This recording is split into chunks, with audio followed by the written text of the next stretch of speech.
पहले गेंद के लिए स्ट्राइक करोगे। श्याम सुंदर स्टेप आउट करने की कोशिश करेंगे क्योंकि जानते हैं गेंदबाज की गति का इस्तेमाल करना है, पिच का इस्तेमाल करना है और साथ में लगाने पड़े स्ट्रोक। पावर प्ले 2 ओवर का 3 ओवर का होगा शायद। और वैसे जैसे आप जानते हैं पावर प्ले में पावर हिटिंग जरूरी है यहाँ। तो श्याम सुंदर की ओर से पावर हिटिंग की आशा करते हैं और शुभम कुमार पट्टी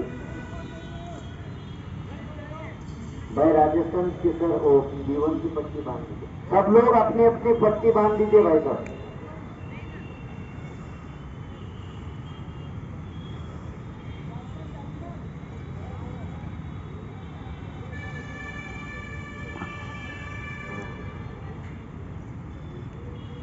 झारखंड के पास नहीं है पट्टी। झारखंड की टीम किसी के पास रुमाल होगा तो दे दो भाई।